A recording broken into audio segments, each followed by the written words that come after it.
The United States Secretary of Agriculture, Tom Wickard, has stated that agriculture is increasingly becoming a precise science. It is a science that can never be completed since it has so many facets, each of which can be approached differently. The successful farmer has to have a love of the land, practical experience, and plenty of courage and tenacity. However, in addition to these qualities, he now needs to have a comprehensive background in the science that pertains to his vocation. This will become increasingly more accurate in the years to come. Starting us off, what it takes to be a farmer. A farmer needs to have an in-depth understanding of the land he farms and the crops he intends to cultivate to achieve financial and professional success. Every animal and plant on Earth is a complex organism. To be successful in the cultivation of, for example, wheat, rye, corn, tobacco, or cotton, one needs to have a deep knowledge of the features of the crop, its germination and growth, the diseases and injuries to which the plant is vulnerable, and the methods for controlling them. The dairy farmer and rancher are responsible for becoming familiar with the features of his cattle, including their dietary needs, mating behaviors, and the illnesses most common in their breed. Similarly, fruit farming necessitates in-depth familiarity with all aspects of tree care, including grafting, trimming, spraying, and fertilizing.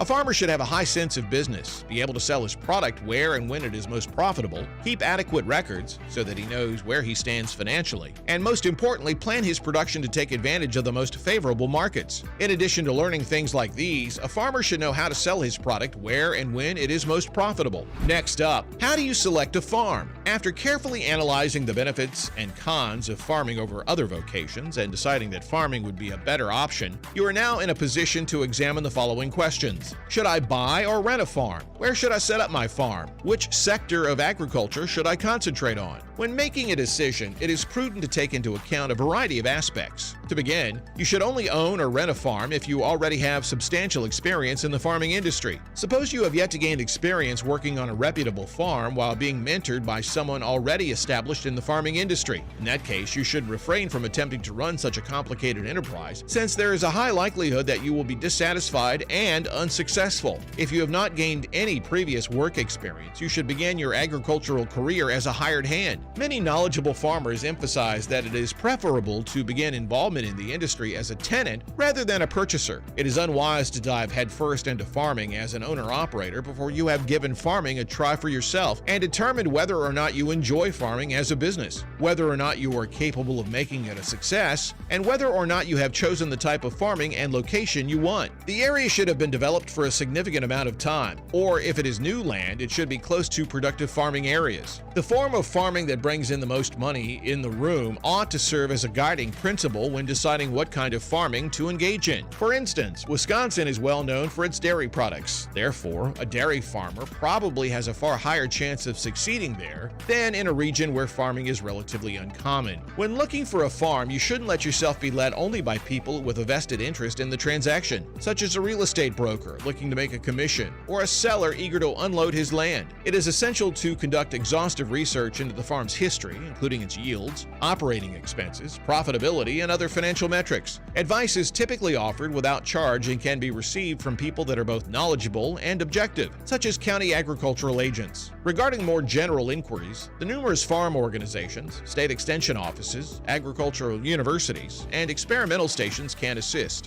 Next up, what are some general questions to consider? The local climate plays a significant role in defining the types of plant and animal life that can flourish in a given area and the possible crop and agricultural yields. The length of the growing season, the severity of the winters, rainfall, and the possibility of natural disasters such as drought, flood, hailstorms, windstorms, and the like are some of the climatic factors that need to be taken into consideration. When it comes to farming, soil quality is the single most crucial factor, as it not only decides what may be cultivated, but also whether or not the yields will be high. Naturally, one of the most important parts is the farm's size. Only 10% of the country's total commercial product comes from half of the nation's 6 million farms that produce so tiny that it can be sold. Before the war, many smaller farms, particularly in regions such as the Southern Appalachians, had an excess of laborers compared to what was required. As more farming gear becomes available, there has been a steady increase in the farm size that a family can successfully manage. For instance, a farmer who uses one horse can plant an average of 5.5 acres of row crops, such as potatoes or corn, in a single day. A farmer who uses 2 horses can plant 11.5 acres. However, a farmer who uses a 2-row planter trailer and a tractor can plant 17 acres. When selecting a farm, there are additional aspects to consider, such as whether or not there is access to decent roads for transporting foods to the market. Suppose a farm is located on a dirt road. In that case, it may become impassable during the winter months due to snowfall or during wet weather, preventing the farmer from transporting his milk, eggs, fruit, vegetables, and other items to market before they go wrong. In conclusion, one should take into account the benefits to the community. A farm often serves both as a residence and a place of business. Farmers are more likely to succeed in an area if the community has a high-quality educational institution, churches involved in the community, and social groups such as lodges and farmers clubs. A region's farmers will likely be impoverished and struggling if the region's schools and community groups are behind the times. Next up, what does it cost to get started? After the war, owning a farm may be risky due to the state of the economy. Those considering making a purchase would do well to keep in mind the basic rule of business that states the greater the amount of money invested,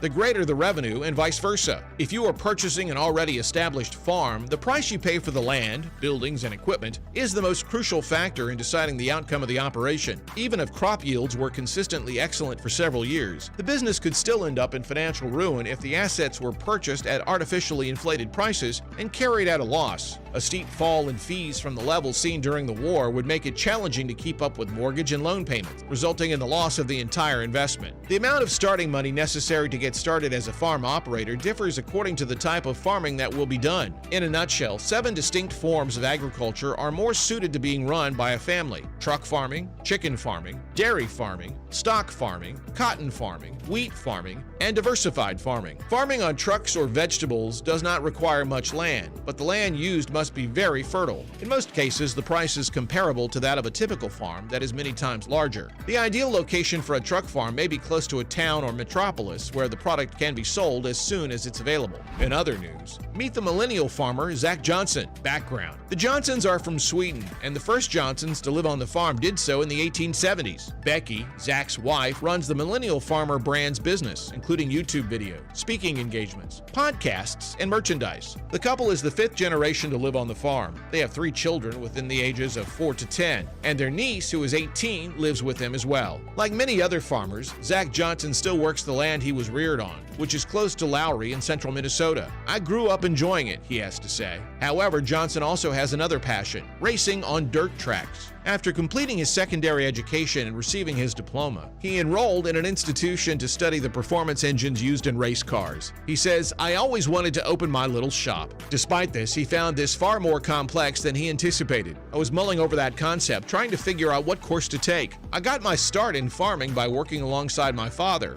and as time went on, I realized that agriculture was precisely what I wanted to accomplish." Several years into his professional life, he became aware of a divide between farmers and non-farmers, even among individuals who had been raised in the same rural area. "I watched them publish stuff on social media that was just inappropriate," he says. "I saw them put stuff that was just not proper." According to him, one non-farmer I know remarked that when she looked up GMOs on the web, it was all negative. She looked everywhere but couldn't find a single farmer who would explain why he grew GMOs. Her perspective was that the farmers were concealing a significant fact. "That was like someone turning on a light switch for me," he adds. "We need to get farmers out there talking about this and being upfront about why we utilize the management strategies that we do," the author writes. In the spring of 2016, Johnson and his wife, Becky, launched their YouTube channel under Millennial Farmer. According to him, it took between 1.5 years and 2 years to become successful. "Within a short period, we cranked out as many videos as possible. It took off like a rocket and is just becoming more extensive. Around 420,000 people subscribe to the Millennial Farmer channel on YouTube, and 82 and 83 million videos have been viewed there." Unfortunately, guys, that's all the time we have for today. Make sure to like and subscribe to the channel. Until next time, cheers!